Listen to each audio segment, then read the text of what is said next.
Hey there storytellers, welcome back to my channel and welcome to day 21 of Bookoween. Today's video, as you can tell from the title down below, is going to be a review of the graphic novel Squad by Maggie, Tokuda-Hall, and Lisa Sterle.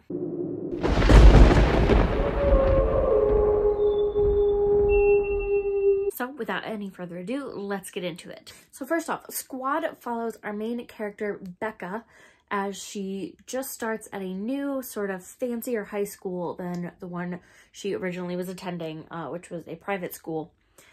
But this one has better reputation for getting kids into good colleges, basically. So her mom moves them there, and Becca starts in at this new school, and by chance, she helps out a girl that is in the most popular clique at school and ends up sort of entangled with them. After hanging with the girls for a bit, Becca learns some pretty important news to know about her new friends, which is that they are werewolves who happen to eat boys. But they don't eat just any boys, they eat the worst boys, aka the predatory boys, the boys that lure girls into sort of solitary, removed spaces at parties and take advantage of them. The girls use this logic to justify the fact that they are essentially murdering their peers. And as much as she wants to belong, Becca deep down knows that this really isn't okay, and it's not until they murder a boy that goes to their school that they knew that happened to be the boyfriend of the leader of the pack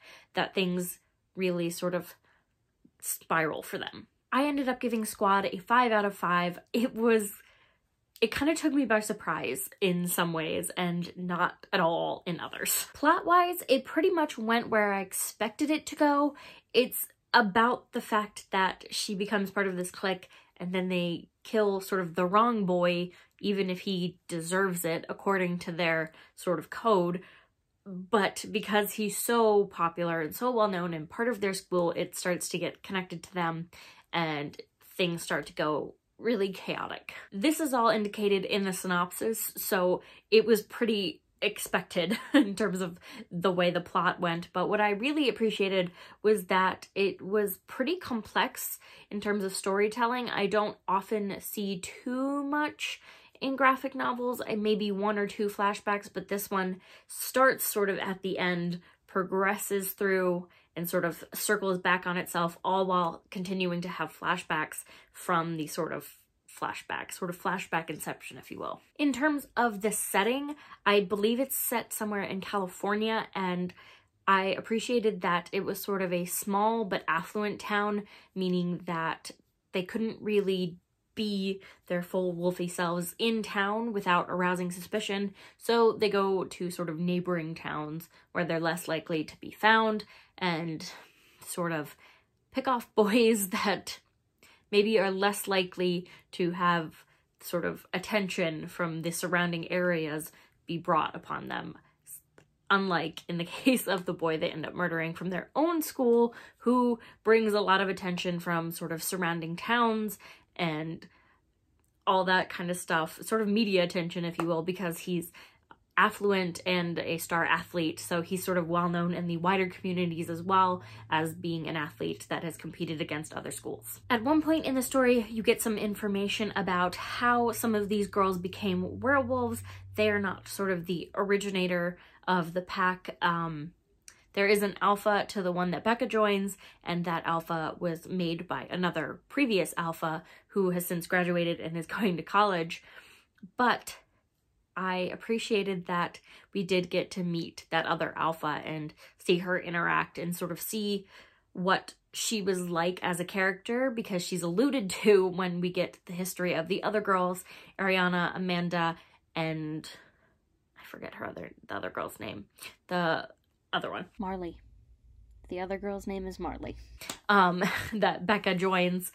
And so Becca learns about this other alpha and sort of the rules of the pack that they're now following because of the original alpha's rules. Once we heard about the original alpha, I did expect some conflict involving her, so I was expecting that plot-wise, but I had been thinking one thing was going to happen, and it actually ended up being not exactly what I expected. I was anticipating a sort of power struggle, if you will, and while there was one, it didn't quite go the way I was expecting, which was kind of a pleasant surprise because I made an assumption as a reader and it was kind of thwarted, even though it could have gone either way and I knew that.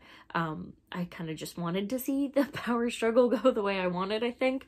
So it was kind of nice to be thrown on my toes a little bit. In terms of the characters, you don't really get to see much of the boys, and that's intentional because you're sort of viewing them from the way that the girls view the boys, which is that they're basically just meat. They're preying on other girls, so they're being preyed upon as sort of retribution.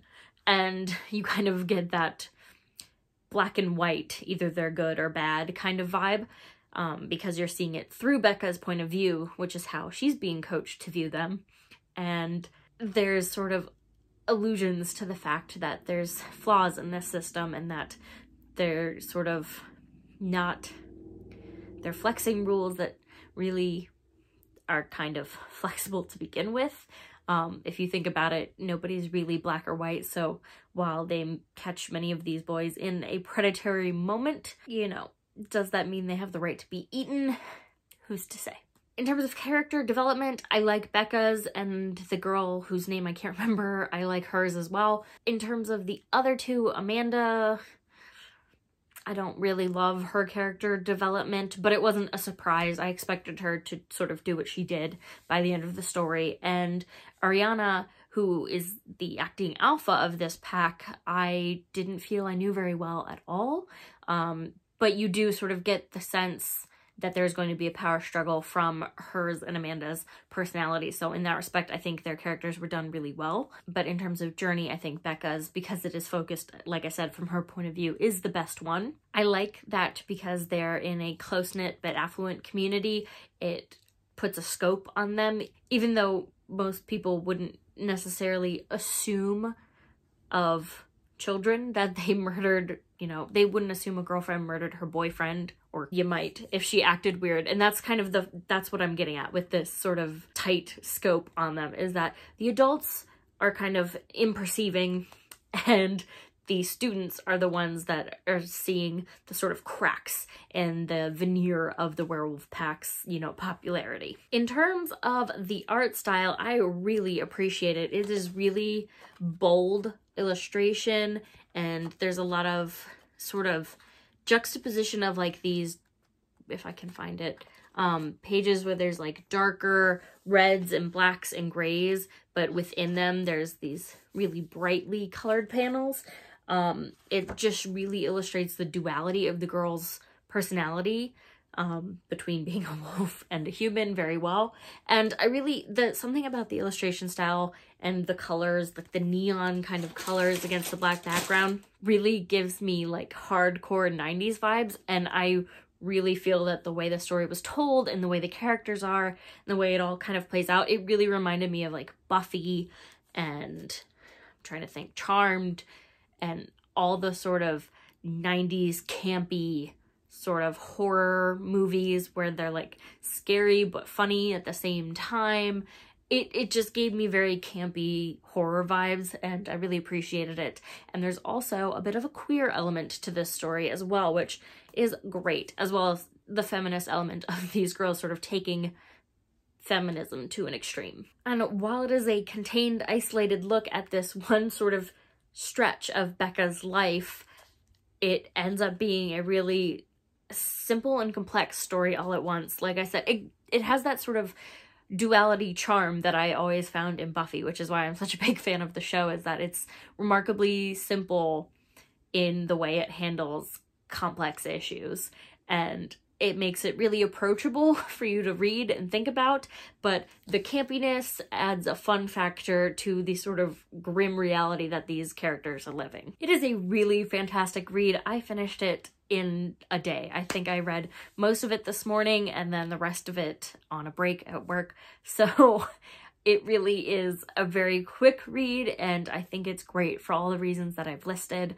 I would very much recommend it if you're someone who enjoys graphic novels, or even if you're not. If you're a fan of things like Charmed and Buffy, I think this is a graphic novel that will speak to you because it has a lot of those elements that work so well in those shows. But that is it for today's video. If you enjoyed it, let me know by leaving a like down below.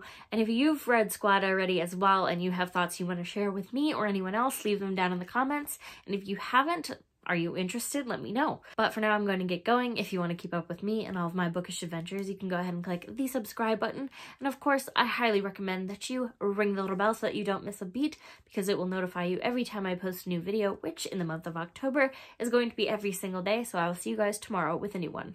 Bye!